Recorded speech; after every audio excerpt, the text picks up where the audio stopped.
Welcome to part 2 of this Africa Adventist Heritage series, and we are really profiling the history of where the Adventist message came from. If you have not watched part 1, I encourage you to go back and look at the origins of the Adventist message in the US and how it then moved into the continent. On this episode, and conveniently or rightfully so, we want to focus on the first touchdown of the Advent message on the continent of Africa. And the reason why it came to this particular part of the world is simply because the Cape of Good Hope was a major economic route. And so the gospel definitely took the same route and landed in Cape Town. And with me today is my brother and my colleague. He is an Adventist historian, he's a writer, and he's an evangelist, Paul Sibanda. Greetings, my brother, and welcome. Thank you so much. Yes, we are on part 2 of this one. Very exciting. We're coming. It's actually getting home. Hot. It's actually getting hot now. And we are now into the how the Adventist message or the Christian gospel message through Adventist, because they are part of the greater Christian family. Yeah. We are not the only but we came as part of the greater Christian family. So we are talking about the years when it landed in the continent. All right. And there are certain people, certain places where it landed. And maybe before you even get into the details, I have a very interesting story to tell. Okay. The Lord brought my feet to the Moffat station in Kuruman. Saw that place, walked into the grounds and experienced what it meant for the gospel to come to Africa. They call it the Eye of the Kalahari because there's a lot of water there. Right. And this was before the diamond rush in Kimberley. This place was already set up by God. And I discovered something interesting. He had what they call the sun clock. You remember how that clock that moves with the shadows of the sun installed, guess which year? 1831. The same year William Miller was beginning his Advent work in the US. And they were saying they are marking time and tracking time. And I heard the story around it. But let's maybe begin with the history of the Adventist Church in South Africa, particularly looking at how the Advent message got to Africa. Yeah, when was this? Okay, because you see, with history, there's the entering in of the message, then there's the official entering in of the message, which is the acknowledgement that it has landed. Yes. All right. So we're talking about how the Advent message or the gospel message, packaged in Adventism, came to Africa. So it begins with a man called William Hunt. Okay. So William Hunt is not an African, he's an American. All right. So in 1869, William Hunt had just been baptized in Nevada, and he was, burning to take the gospel. But William Hunt was a miner. Okay. So his work was in mining, but he just received the Advent message. All right. In Nevada, in the USA. So now he was sitting there one day, So what he did, he had this thing of wherever he moves, he would carry Adventist literature. Okay. With Signs of the Times and all these. So he was sitting there one day like, you know what, let me look for an opportunity to go mine somewhere. And then he heard that there was diamonds that had been discovered in Africa. Kimberley. All right. And I was like, okay, time to go. Get into the ship. Pegged. And he left. So he was not just a miner. I call him in the book, I call him a missionary miner. Okay. Because he was a miner with a missionary mindset. So he pegged his Adventist literature, like whoever I'm going to meet who's interested, I'll share. Then he came to Kimberley. That was around 1871. He comes to Kimberley. And then... So that is the arrival of the message. The arrival, yes, of the message. Okay. So it's not coming... with the church officially, it's coming with an individual. That's why I was saying. So that's an official time. Yes, but the official one is where the church then acknowledged it and supported it. So when he came, he, I was reading his history, and they were actually saying he was known as an old lazy man because he kept 2 Sabbaths. Oh, so he would keep the Sabbath Saturday, and on Sunday he would not work. He would still continue with... Yeah, so he would, he would preach and do all those things. So people are like, no, there's an old man there, but he's very lazy because he keeps 2 Sabbaths, Saturday and Sunday. Wow. But this is the guy that brought the message. So he shared his literature, and some of the people that were converted as a result of his literature. Yeah. George van Druten. Okay. The De Beers. Very interesting. The famous rich miners and diamond miners of Southern Africa. The De Beers, yes. And a pastor from the Wesleyan Church. Was one of the people that were converted. But not Peter Wessels. Okay. Because Peter Wessels was not converted by literature, but by Bible study. Okay. So let's first just talk about him, and then we can come back to. Yeah. So Peter Wessels is the face of Adventism in Africa. Even Ellen White writes about him, isn't it? Yeah, they actually. Yeah. They would attend general conferences. Yes. During that time. So this Wessels guy, very interesting. We can spend the whole day just talking. So what happened in a nutshell? Yeah. He was sick of tuberculosis, and then he prayed. God healed him miraculously. Then he was challenged by his brother Johannes, who said, if you think you are a Christian, if you want to be a Christian, you must keep the Sabbath. You're keeping a wrong day. But Johannes was not an Adventist. He was not a Sabbath keeper. It was just, I don't know how God was working there. Yeah. So he went back to his Bible, did a Bible study on his own, and realized there's this thing called the Sabbath. I'm missing it. So he kept the Sabbath on his own, and he thought he was the only one in this world keeping the Sabbath. Okay. On the other side, there's George van Druten. They were friends, and they were like, it was sort of like, all the whites or the Afrikaners, their church was the Dutch church, the Dutch Reformed church. Yeah. So all of them were part of that. Yeah. So they knew each other. Van Druten on the other side had accepted the Sabbath with his wife from William Hunt. Okay. And he thought he was the only Sabbath keeper as well. Okay. So he was keeping it that side. Vessels. The Vessels was keeping it this side until they met and they realized, we keep this thing together. Then this one, Van Druten introduced him to William Hunt. All right. And then together they realized we should do something. They started preaching. Then the De Beers were also there. So like Kimberley had about 40 converts. Then they realized, God, what should we do? We are not pastors. We don't know how to do this. We organize. They're like, no, let's write a letter to the general conference. Okay. At that time, it was in Battle Creek. All right. So that was in 1886. So they're like, okay. And there were no conferences, no districts, nothing, no unions, nothing. So they were like, okay, fine. We are not well versed with the English language, so we cannot write properly. So we'll tell you what to write. So Hunt was writing. Oh, the American. Yes. Can you send us missionaries? Because we already have 40 people here in Kimberley. Send us missionaries, then we can organize a church. And then they enclosed 50 pounds, about $250 at that time. To bring this person. To help. We are not just asking, we are actually facilitating saying, we're facilitating that. We've put our 50 pounds, then you can you can add on to, then bring them. So that is what we call the Macedonia Call from Africa. 1886. But Macedonia Call is a biblical term. Yes. When you read Acts chapter 16, verse 9 and 10. Yeah. The men from Macedonia calling Paul, can you come over and help us? Yeah. Yes. So that's where we take it from. So we coin it, the Macedonia Call from Africa.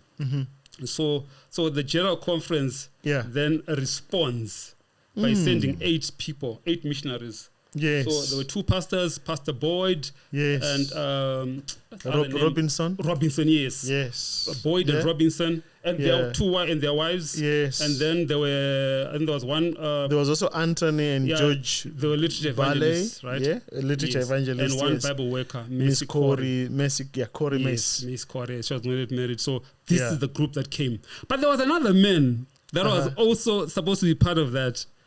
Many people don't know about this guy. I just stumbled over him. His name was Mr. Sturman. Mr. Sturman was Dutch. Do you know when I went to the Moffat Mission Station, I met a Mr. Sturman. Oh, really? The one who walked me through? I think I would like to see that man. Because there's something about this guy. He did something that up to now, I don't understand why he did it. He was Dutch. They were sending missionaries to a Dutch-speaking, because these were whites, so they were Dutch-speaking. Okay. But he, for whatever reason, decided not to come. So when Peter Wessels went to Cape Town to wait for these guys, Yeah. when he saw these all English-speaking missionaries, he was disappointed. How can you guys send us English-speaking missionaries? We are Dutch. But what did he know that the General Conference had sent amongst the English experienced people, there was a Dutchman who decided not to come. You won't see that in history. I just stumbled over that. And but it's in the book. Yeah, I see you talk about him here. Yes, it's in the book. Yeah. So from there, so this is Cape Town. So this was almost like saying, I hear what you're saying here, that he had not known of the Sturman story. Yes. He had to leave the results with God and allowed him to lead the way he knew best. Yes. God was in the act. He was in the act. So no, don't worry about the other details that you don't know. Yeah. But just give them a benefit of the doubt. And then so they grouped themselves. Yeah. So remember the Wessels had a home in Cape Town, so he took them there. That's where the first conference was held. Okay. Where they were planning on how they were going to attack Africa. The mission work. So then they split themselves. Then others went to Kimberley where the people were, and they organized them into a church. So we have the first church in Africa, 1887. 1887. 40 people. Wow. Yeah. And this is in Kimberley. Yes. So the work begins in Kimberley. So Kimberley was the place for Adventism. In fact, there's a church, the first church building, which was built in 1890, still there today. I've been there a couple of times there in Kimberley. Well preserved. Now, but the work didn't just end in Kimberley. It started spreading. Cape Town. Let's now go back to where we then get some of the blacks getting involved. All right. Yes. So now while we're in Kimberley, okay, we'll talk about that. I think because maybe because that's where Richard Moko is stationed there. But we'll talk about. I'm interested in Moko because in the book you call him the father of Black Adventism, Black African Adventism. Black Adventism. Yeah. So he was stationed there, one of the learned guys of his time. So he was well versed. He could speak fluently in Dutch, Xhosa, his home language, as well as English. Yeah, he was. I think he was a teacher. So he walks into the church in Kimberley, uninvited. Like I've said there, that blacks found themselves in the Adventist church uninvited. Yes, they're not part of the story. The Holy Spirit is the one who was just bringing. So he just walks in. And sits there and starts listening. Then, I like this gospel. Okay. Then they embraced him. Yes. So he becomes. So that was in 1893. So he gets baptized in 1895. He's the first black convert in Africa. Yeah. That was in 1893 officially. Yeah.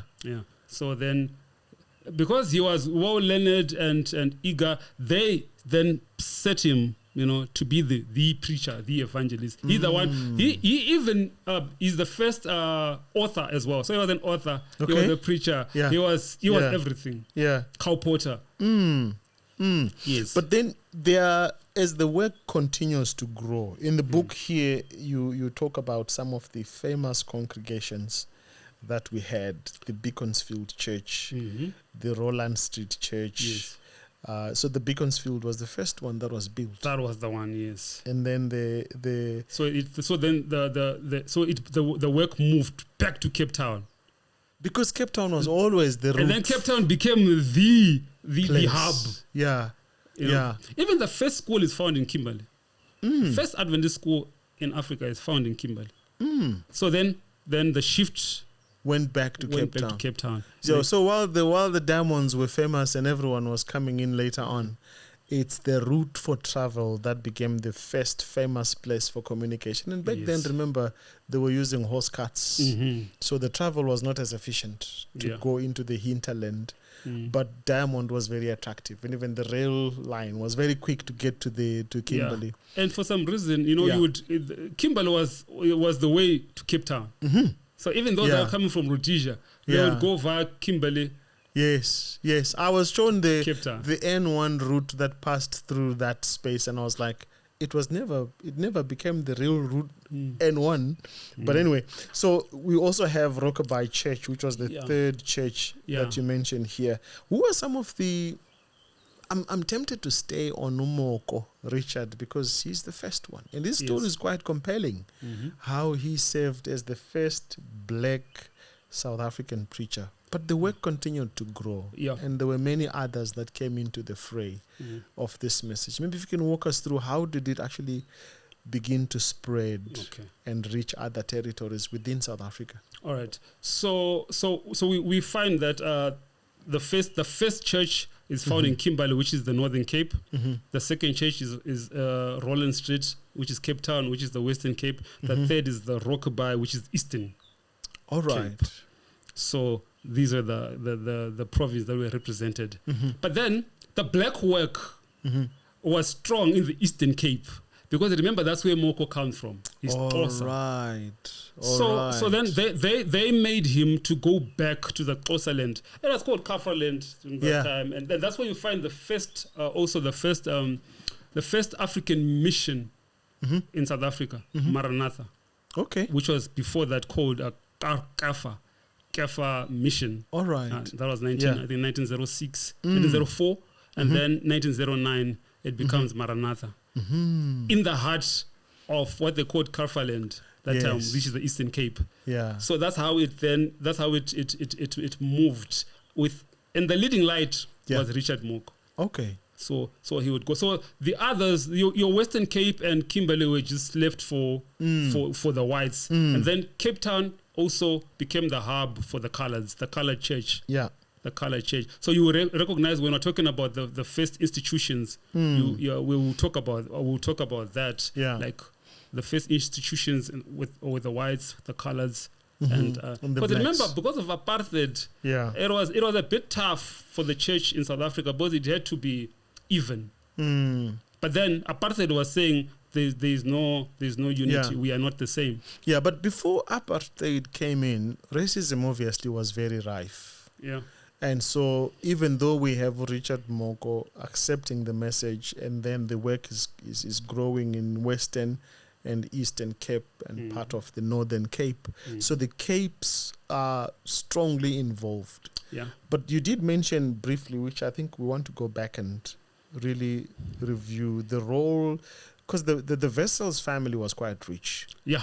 The De Beers family were quite rich. Talk to us a little bit about their role in the early dispensation of the Advent message in Africa.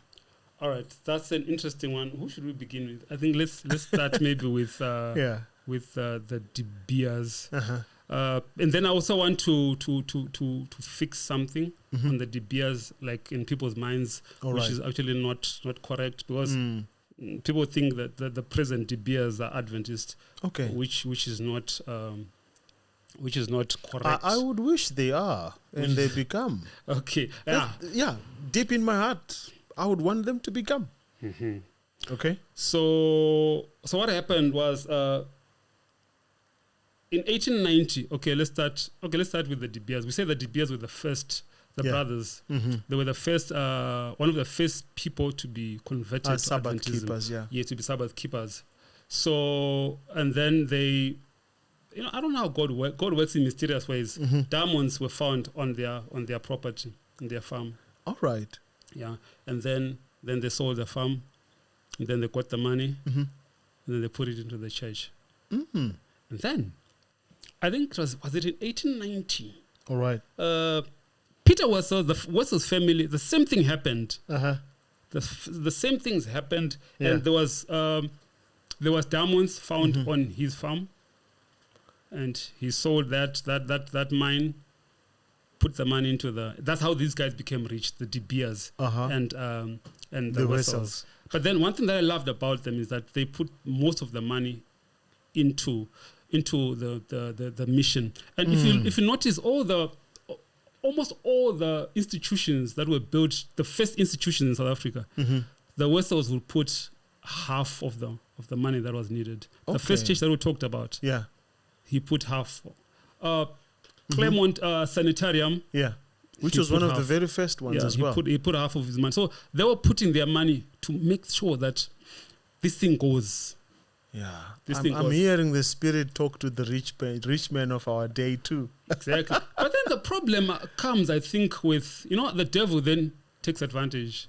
He always does. Because when you put in money, you become popular, you become famous, you become powerful. Then the devil uses you to manipulate.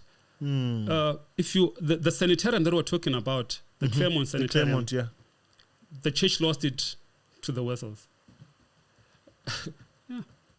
The family took it back. Yeah, just like what happened with Bedu Creek. It went with Kellogg, the sanitarium. Yes. And it bent down. It's there in the book. Yes. This sanitarium, Claremont sanitarium, same thing, bent down. We don't have anything called the sanitarium anymore. Anymore in that place. And that was around the same time, around 1905. Yeah. Because the Bedu Creek sanitarium, I think it bent down in 1903, if I'm not mistaken. This one was in 1905. Same spirit. And Ellen G. White had appealed to them, and they refused to listen. Same thing with Bedu Creek sanitarium. Same thing. So that's how. But then when this thing was starting, the Wessels were, and again on the Wessels, there was a man called Philip Wessels. Philip Wessels,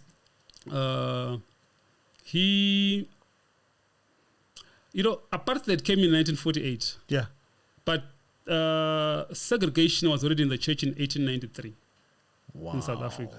He wrote a letter. The letters in the are 19th century. He wrote the letter in 1893, writing to Ellen G. White, and he told Ellen G. White that, you know what, you need to understand that we and blacks are not the same. We're not the same, so you need to understand that. We can help them, but we cannot be friends with them, and society will not even allow us. It's there. I have the letters, and then Ellen G. White wrote back. I think after about a month or so. And Ellen G. White responded and said, "Before God, there is no color." He wrote again. He was so adamant. He wrote another one, which Ellen G. White did not respond to. Because he was still insisting. Yes. So you can see, this is 1893. Yeah. Way before apartheid. Yes. But in the church.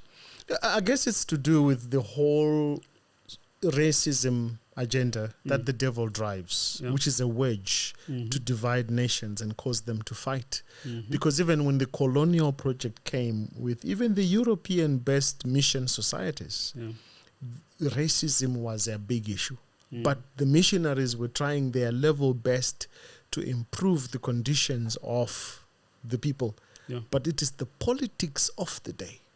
Exactly. That often drove the wedge between the people. And the sad thing is that sometimes the church was accomplice to accepting that political structure of that day, to actually stand with this state and segregate blacks. And even the development that happened in Africa, blacks were laborers. So a new form of slavery was happening as Africa was being colonized. But let's maybe talk about a few other luminaries that over the years God has used in this territory of Africa. And I know I'm jumping many hundreds of years in this one, but the work as it developed in South Africa developed along racial lines. Yes. So let's talk a little bit about the black side, because we don't get to hear a lot about it. All right. So, I'd forgot. I left the. Can I just finish that one? Like the De Beers, when they sold their mine, the guys that bought it decided to use the name, the same name, De Beers. Okay. And then later on, Sister John Rhodes, he founded the De Beers mining company. So the name just went like that. Yeah, but it's not that the family was involved. Yes. All right. So then. So now the work is moving in South Africa, but it's moving along racial lines, because that was the order of the day politically. So the church was trying to be politically correct. So then the whites were advantaged, obviously, because the Europeans in the States, they were putting in the money, and then they had their Helderberg College, the forerunner of Helderberg, your Claremont Union College. But then everything was designed according to how the Americans were doing it. Okay. So now the problem was the blacks and the coloreds had nothing. They had nothing. So then there was an uproar. People were complaining, we need our own stuff. Where can we send our kids? So that's how then the blacks, then Maranatha Mission came. Okay. Yeah. That's Maranatha in the Mission. Eastern Cape, in the Eastern Cape. So Eastern Cape was the heart of the black work, Adventist work. Yeah. And most of the pastors came from there. Most of the evangelists came from there. So Maranatha is training pastors. Yeah, so Maranatha was like a mission. But it's very unfortunate because Maranatha does not exist anymore. But then there was Bethel.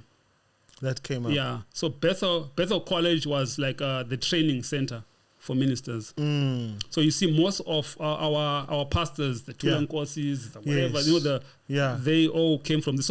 So Bethel was like the Oakwood of South Africa. Of South Africa, yeah? Yes. Yeah? Of South Africa. I think even for Southern Africa, because I know people from Lesotho, from Swaziland would come here. Yes. Yes, true.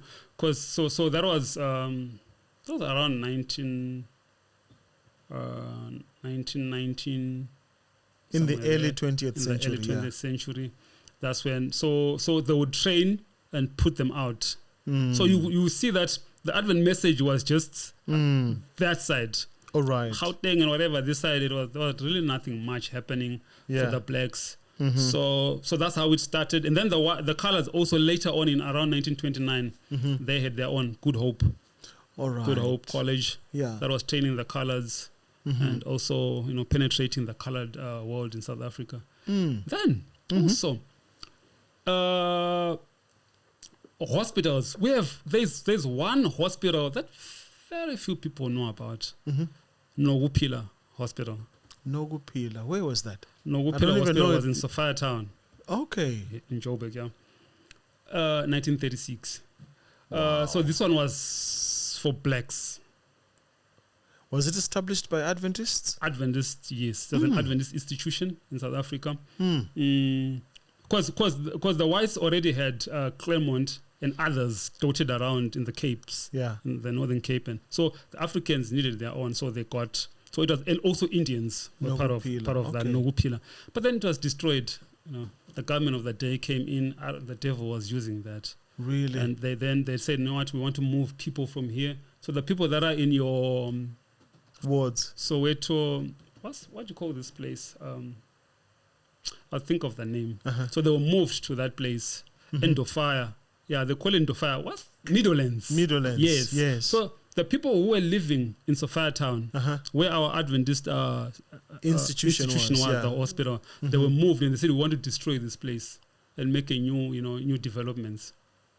Okay. So in the book, then after that, then they built a splashy suburb and they called it Triumph in Afrikaans, meaning triumph. So in the book, I was asking, were they triumphant over the church or over blacks? I mean, how do you destroy a place and send blacks away and build a splashy suburb and call it Triumph? So that was a racially minded. It was. That's how we lost the church, the hospital. Shame. And I think the coming. So let's maybe move to the coming of apartheid in South Africa. That's 1948. Yeah, 1948.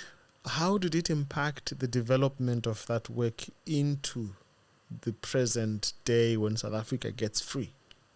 All right. So South Africa gains independence in 1994 when apartheid had just destroyed everything.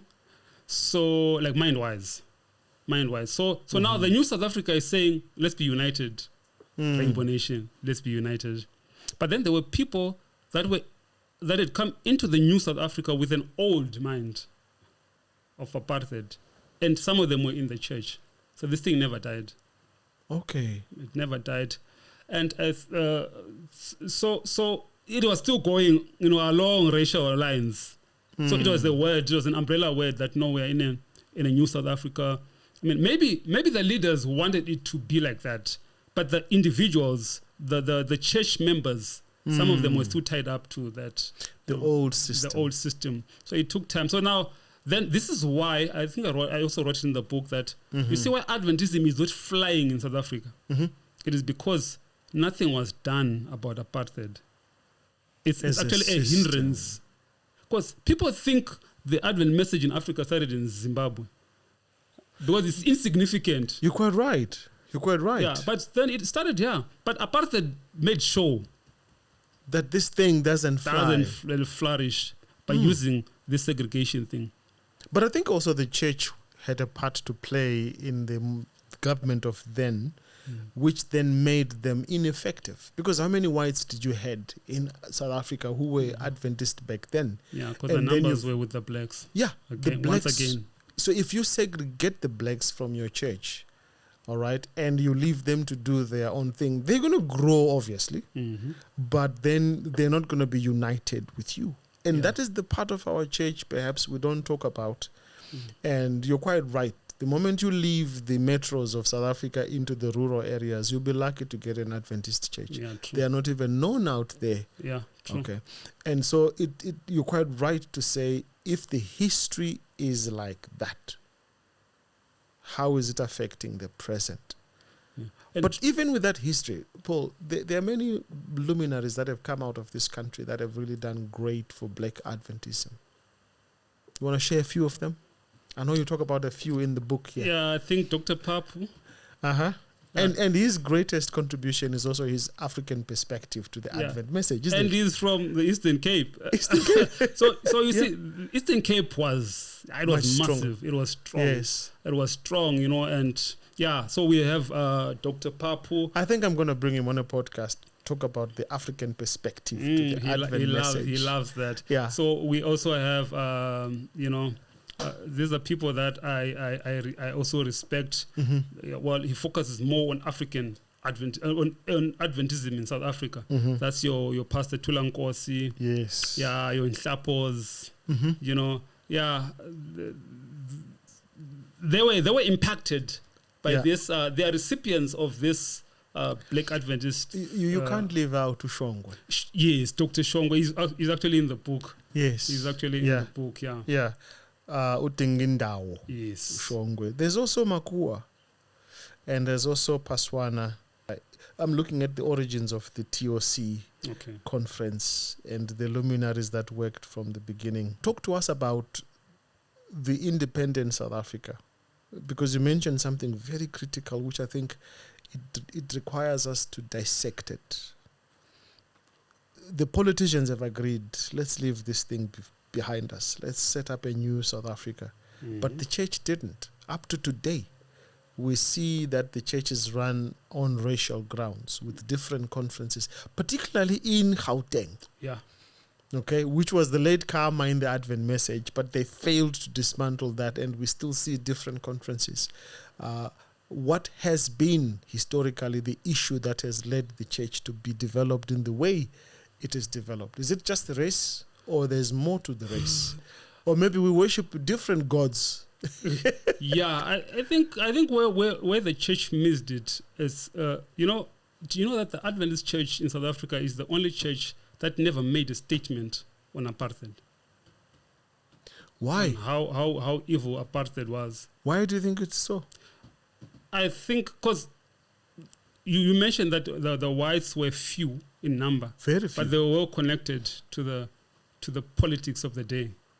Yes. So I'm not sure if they did it for their own advantage. Self-preservation? Yes, I'm not sure about that. But we don't have an official, unless if they put it and they didn't see it. But when I was searching, we don't have. The Catholics have all these other churches. They were saying, you know what, apartheid ruined people's lives. But what I want to say something good about Heidelberg College. Yes.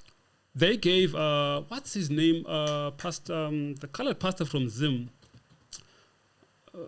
I think of his name. Hall, Pastor Hall. All right. Pastor Hall. And because these guys were refused, like, when they were supposed to graduate, they were not allowed into the graduating hall. Because they're the colored. colors, and the other one was, I think it was black, they were not allowed. So they graduated in absentia. They were there, but they were not there. But then later on, they gave them a certificate, like just to say, you know what, we are sorry as an institute for what happened, and it's say in the book. Is this Robert Hall? Yes, Robert Hall. Yeah, Robert Hall. So that's a good thing. That's a good initiative from Heidelberg College. Because Heidelberg, for the first 84 years of its existence, it never allowed a black person. Wow. When it was started, it was a European college. So again, that racism issue affecting the church, and even post-independence of South Africa, we have still seen a racially segregated church. Yeah. And not to say there were no issues. There were issues. There still are issues. Perhaps it's the difference we have, which you mentioned in episode 1, that when a black man starts shouting and screaming, it's noise for others. But if you are in the white congregation, it's yeah. So we are different in terms of how we are. And I think we can't run away from that. It's how God developed us. Yes. But in terms of management and leadership and institutional development, the church has grown in silos, and it has not been united. Yeah. Can I just read? Can I just read something here from Antonio Pantalon? He writes in the Afrikaans conference. Okay. Yeah, I think it was it his master's or was it his PhD? I think it was his master's.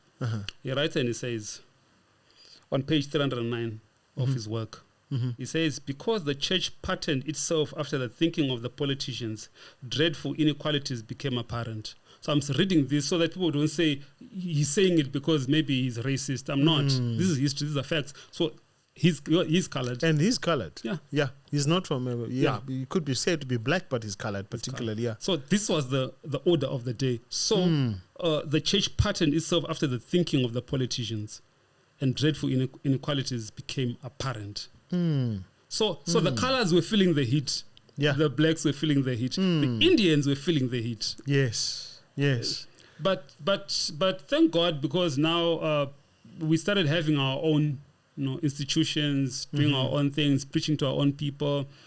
I think that's why people say Ellen G. White was racist. Both in one, I forgot which book this, where she says that blacks should worship on their own, and people, they took it wrong.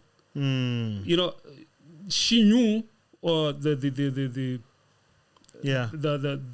differences that we have. Yes. And she was saying it's better if the whites could do their own things and the blacks could do their own things. But then it went way beyond and separated us. Yeah, it became a separation. But in the States, they're managing it now. Yeah. They're managing, because you'll find a church that has got whites and blacks, mixed up, and they don't have a problem. Yeah. But in South Africa, in some churches, when you get to a church, an Afrikaans church, and you're black, I have friends and people that tell me it happened to them.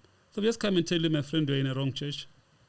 They can actually drive you to a nearest black church. I heard those stories, and they are very sad realities of a church that is to be united on mission, and as brothers and sisters from every kindred. So if we can, kindred nations and tongues, so if we can practice that here on earth, what makes us think we'll do it when we get to heaven? And obviously the most difficult part, I asked one very senior leader in the church from our division, why are you allowing TOC, and back then it was TC, Transvaal Conference, to operate separately, and is that not killing our identity and destroying us? He gave me an example. I kind of chewed on it, and I thought it made sense. All right. I don't know what other people think there and what you think about it. He says, if you go to, how many Kruger National Parks do we have? I said, 1. He said, how many animal species do you have there? I said, plenty. And he said, do you think that hippos graze together with rhinos? And I got what he was saying.